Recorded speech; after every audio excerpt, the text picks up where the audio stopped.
Hello, what's up friends? Welcome to my channel. It's nighttime for me. I never record YouTube videos in the evening because I get so sleepy at like 4 p.m. I'm like done by 4 p.m. My brain's fried and I normally can't talk anymore. So we'll see how this goes. But I wanted to pop on here. I need some chapstick. I wanted to pop on here. You know what? While I'm here, shout out to Simply Wealthy.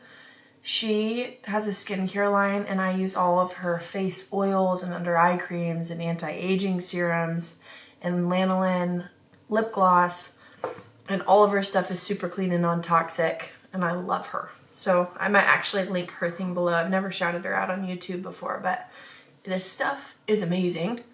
Lanolin's actually the only thing that doesn't strip your lips of its own natural oil. Fun fact. And so you don't get addicted to it. Every other chapstick you actually get addicted to because your lips become dependent on it. Isn't that crazy? Anyways.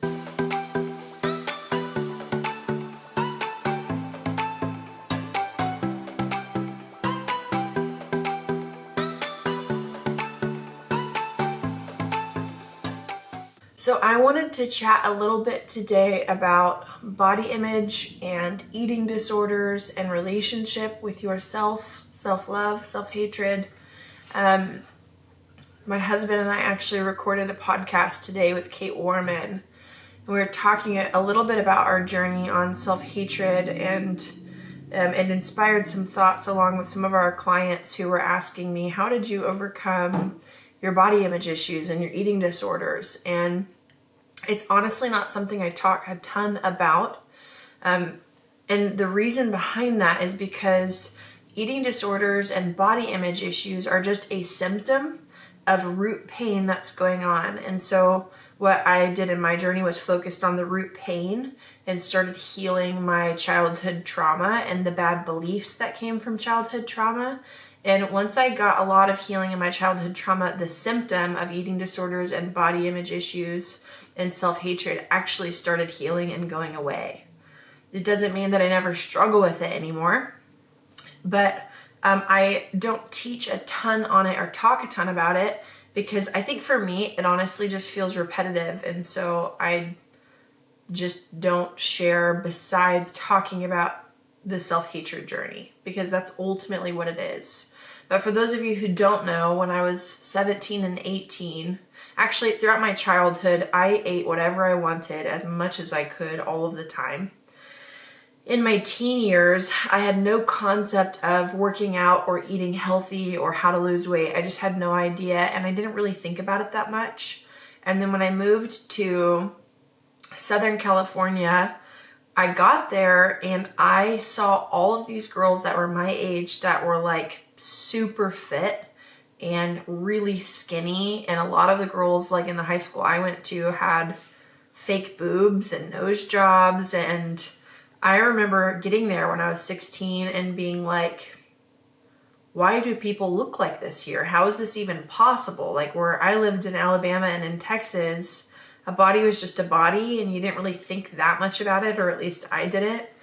And I remember consciously saying, I need to do something to change so that I can keep up. Otherwise, I was afraid of feeling inadequate and not wanted or not worthy of love or not being pursued by men because I didn't look the same. This was all in my observation. And it was like a year of me kind of dabbling and working out and in trying to eat healthy. Eating healthy meaning like I tried to do like a fruit diet where I ate only fruit. That doesn't work. It's not very effective. Also, say hi to Spencer. He's back there somewhere. Oh, what's up? It wasn't very effective or sustainable. I don't recommend it.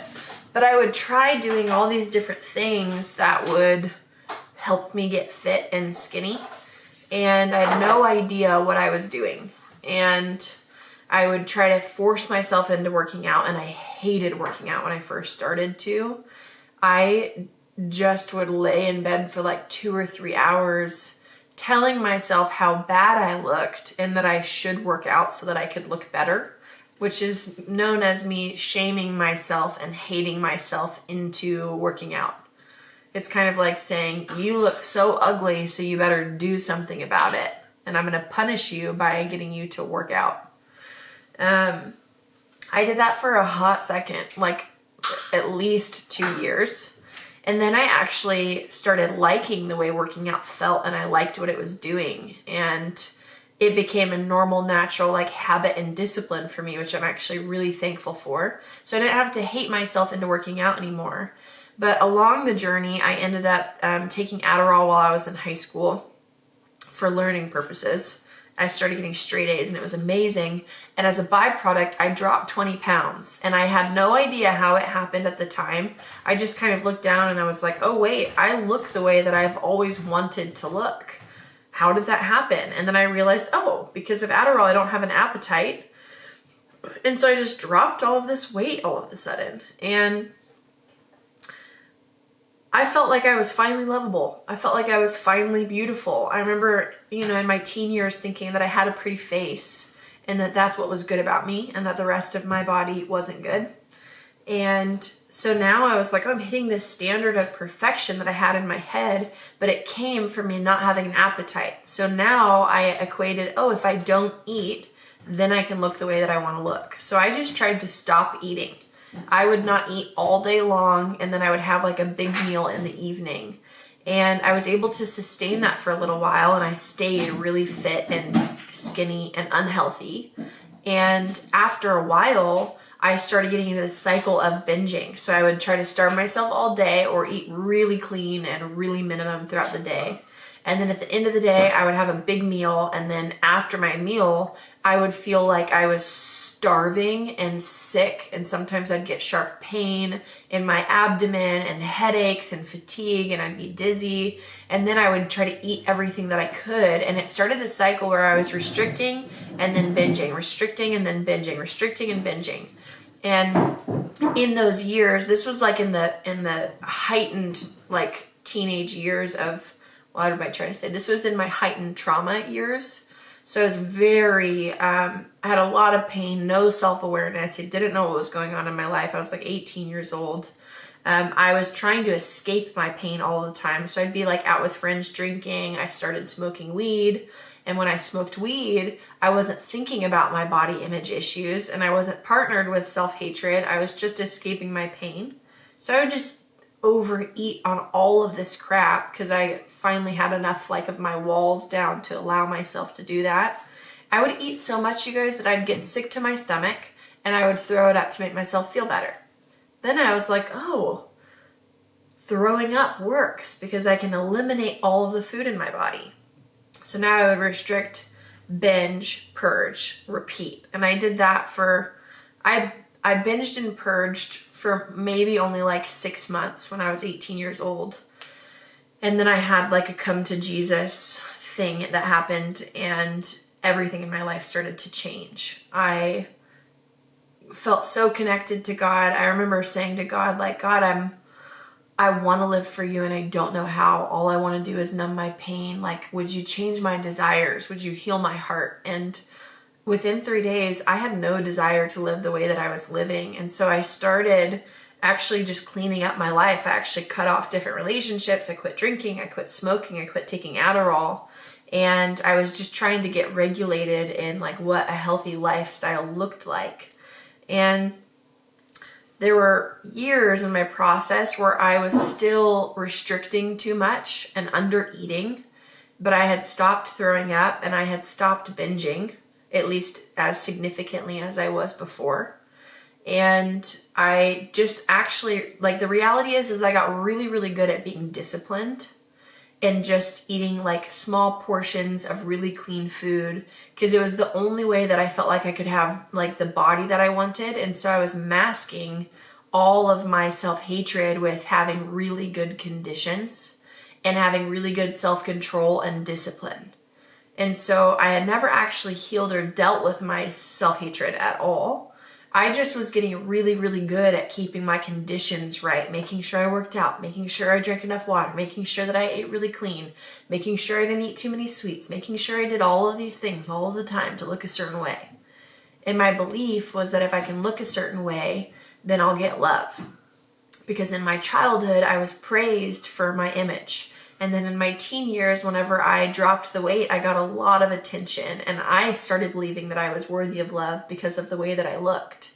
So there were these things that were programmed in me that trained me and taught me that if I look a certain way, then I'll get love. And so I partnered with self-hatred, and conditional love and self-hatred are the exact same thing.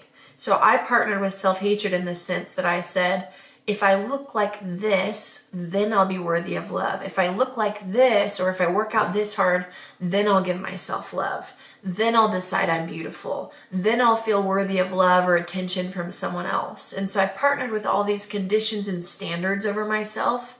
And it all was for the goal and the point of getting to love, because that's all that I wanted.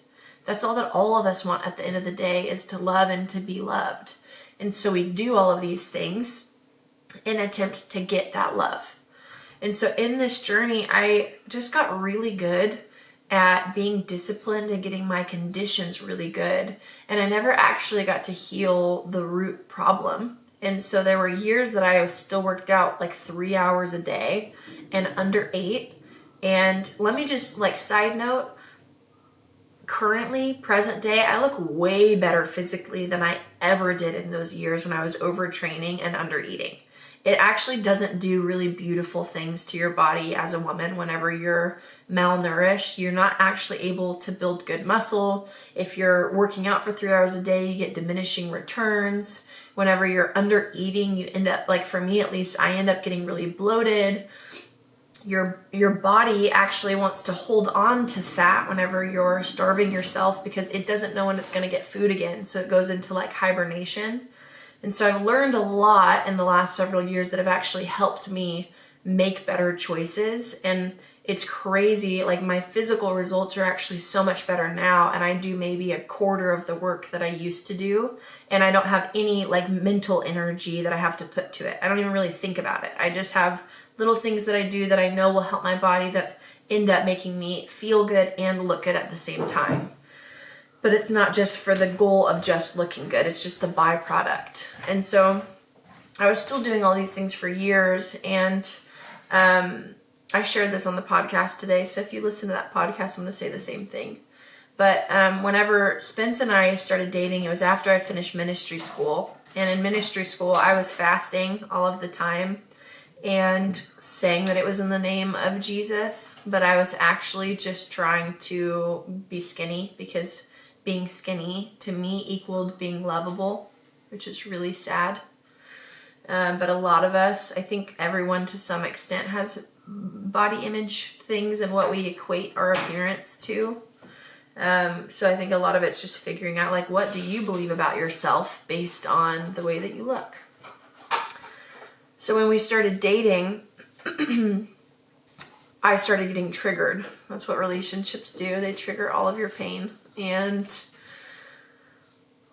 in 1 week, I was triggered with feeling inadequate just because of relationship and how vulnerable I felt dating Spencer. I lost a job. It was the weirdest thing. And it was out of nowhere that I lost the job. And I had never lost a job before. And they didn't even tell me why. It was just a weird situation. And then the same week, I sprained my ankle. And I couldn't run as much as I'd been running. I couldn't work out the same way. I felt powerless and out of control in every area. My circumstances proved that I didn't have control. My relationship was proving that I didn't have control. My job was proving to me I didn't have control. And then my body failed me, and that proved that I didn't have control. And a lot of my eating disorders, I've learned throughout the years, and my body image issues came because I felt so powerless in my childhood to the circumstances that I was in. All these things were just happening to me all of the time.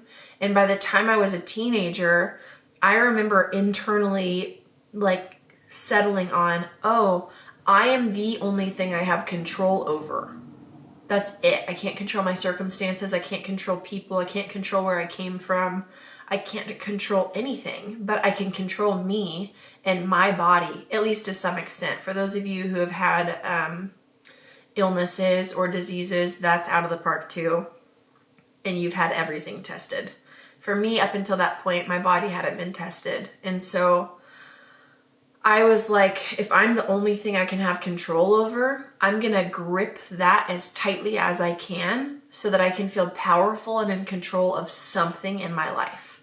So for me, a lot of my eating disorders, besides it stemming from wanting love, it came from, this is the only thing I can feel powerful over and like I have control of. And so I became as controlling as I could because it gave me a sense of power. And so all of that was being tested in that season. And I remember telling Spencer that I just needed to train more. I just needed to eat healthier. I was complaining about how frustrated I was. And I just was like, man, I can't run. I can't do this. I can't do that. I feel so triggered. I didn't know I was triggered at the time. I didn't say that I was triggered at the time because I wasn't aware of that. But essentially, that's what I was communicating to him. I feel so triggered. And there was one day that I set in my mind that I was going to fast that day until like 5 p.m., which was also another grasp for control. In my mind, I was like, okay, if I can control myself and have enough discipline to not eat until this time in the day, then I can feel powerful. So twisted and demented. But also, like, I feel a lot of compassion for myself then because I was young and I was reaching for a sense of security and I didn't know how to get it. And I was trying to get my needs met the best way that I knew how. And I ended up at noon that day breaking my fast because I was starving and eating a bowl of vegetables. And I was so mad at myself for breaking the fast that I went into the bathroom and I threw it up. It had nothing to do with the food that I was putting in my body or the calories that I was putting in my body because it was probably 100 calories. It had to do with me trying to punish myself for not reaching my standard of perfection that I had set for myself. My standard was, if I can starve myself until this time, then I deserve to eat. Then I deserve love. Then I've done a good job. And I went in the bathroom and I threw it up.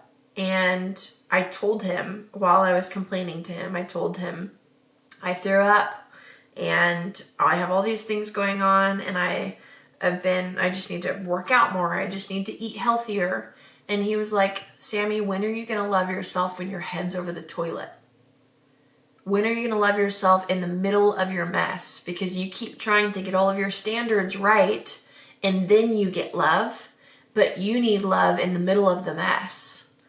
And I remember knowing that it was profound when he said it and it kind of flying over my head and also just thinking, no. If I love myself in the middle of my mess, like while I'm throwing up, won't it condone that bad behavior? I don't want to reinforce something that I don't want in my life. I need to get rid of that thing. I don't like that. I don't like that part of me. Sorry, I had kombucha, so I'm burping. I remember thinking if I love that part of me, it's going to condone that bad behavior that I want, and you punish bad behavior to get rid of it. That was my belief system. And I went home that day and God started speaking to me and he said, Sammy, it's been by my grace that I've let the tools that I've given you bring you healing. But my unconditional love has never been the thing that's transformed you. And when he said it, it like stabbed me. It felt like a sword piercing in my stomach, where I had this like revelatory moment where I was like, oh my God, it's true. Every single time people would ask me all the time, how did you get to where you're at today? How do you have as much freedom as you have? How are you so confident? How are you so connected to God? And I remember telling them all of the things that I did in order to get to where I was at.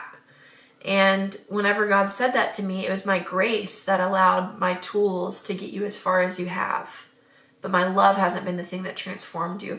I realized in that moment, like, oh, I've actually never ever told anyone that it was God's love that transformed me because it wasn't true for me.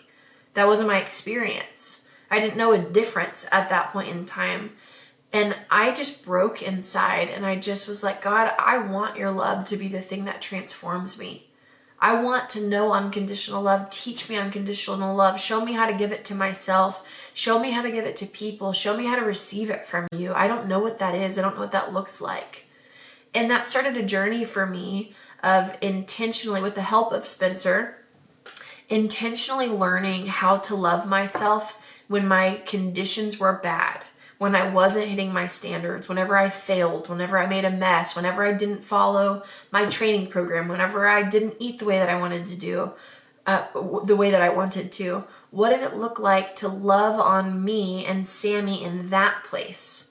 So if I wanted to go to the gym that day and I decided to not go, or if I couldn't make it, before I would have forced myself into a workout, or I would have been really hard on myself and convinced myself to work out twice the next day or stay longer the next day.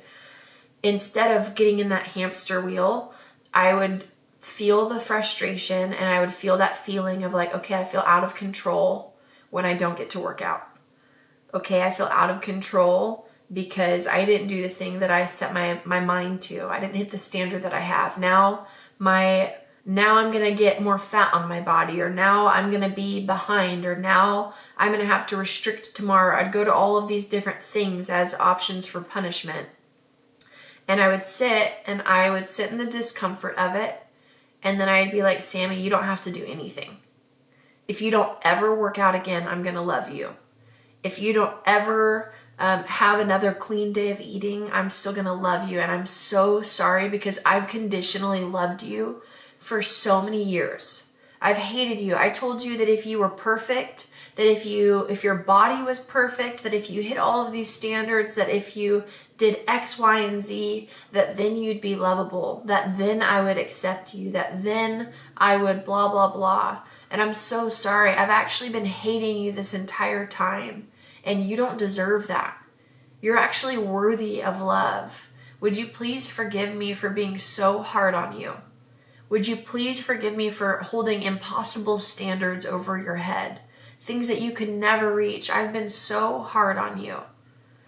And from there, I'd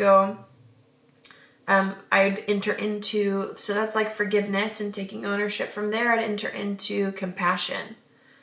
Hey, you're enough no matter what it takes. Wow, that's not what I meant to say.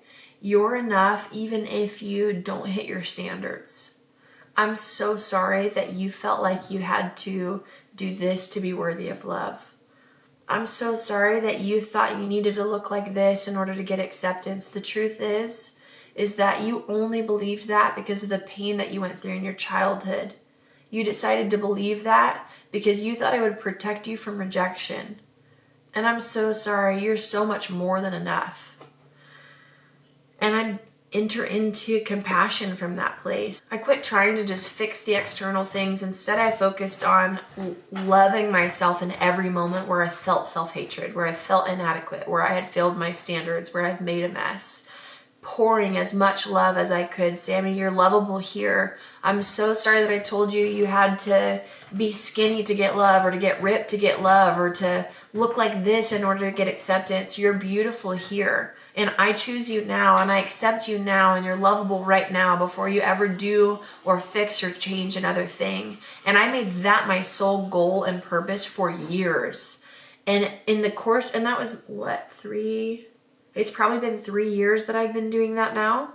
And over the course of the 3 years, I have progressively gotten more and more and more freedom, to the point where I'm at now, where like I think my biggest body image issue that comes up is the fact that I'm flat chested and I wish I had boobs. That's like the extent. It's something that I feel like powerless to change and out of control with, at least until I have babies, because I'm sure as heck not going to get a boob job for a lot of different reasons. But it's the only body image issue that I really have. And in moments, I might feel like, man, I wish that my body would do this, or I might try to tie my self-worth or my acceptance to the way that I look. But anytime I even attempt to do that in my head now, I know that I'm actually just feeling inadequate. And so I deal with the inadequacy trigger, because it actually has nothing to do with my body. It has everything to do with that feeling of I'm not enough. So I've learned to pour love into the I'm not enough voice that comes up in those moments. But now, after just consistently focusing on what I just talked about for years, I don't really have to think about what I eat or my workouts. I just desire to work out and I just desire to eat healthy, but I feel free to have treats and I feel free to not work out, and I work out because I love it and because I want to and because it gives me energy and I feel good, and I do the same with eating healthy. And if I ever don't want to eat healthy or don't work out, I let myself be free. And I know that in a couple of days, I'm probably naturally going to want to work out again and eat healthy again. And over time, my body will just regulate. But I also know for me, like, I want a standard for my life that's attainable. I want something that's sustainable. If I can't sustain it for a long amount of time, I don't even want to get to that point, because I don't want to have this comparison and standard and image in my head of what I need to look like. So my goal has really been learning how to love myself and figuring out the practical things as I go with, like, what do I want my lifestyle to look like?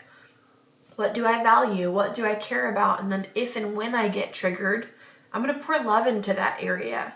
But I'm going to learn things along the way so that I can actually have the eating style that I want and learn the workouts that are effective. And so now with, like, working out and doing CrossFit and going for walks and eating the way that I do, it's because I learned along the way while loving myself what actually would be beneficial for my body, but it became not attached to my self-worth and my identity.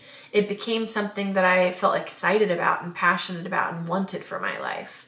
And so for those of you that are listening to this where you're like, I've struggled with body image for a really long time and I can't get out of my eating disorders, or I can't get out of, maybe you're like, I can't get motivated to work out, or maybe I'm working out too much.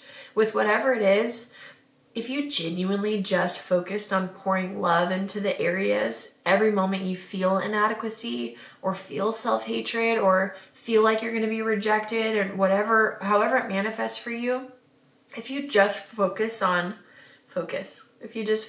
pouring love into those areas, I promise you over time, if you get really good at learning how to love yourself well, eventually your symptoms will start to change. We don't want to just focus on the symptom up here because there's actually a root pain and problem that's going on. But if you can pour love into the root pain and problem, the symptom eventually goes away. And so I just want to encourage you guys, like, I didn't struggle with eating disorders for 20 years, like maybe some of you who are listening to this, and maybe my issues manifest different than yours. But I know there's validity and power in learning how to love yourself. So I want to encourage you guys to go on that journey because your hearts need it.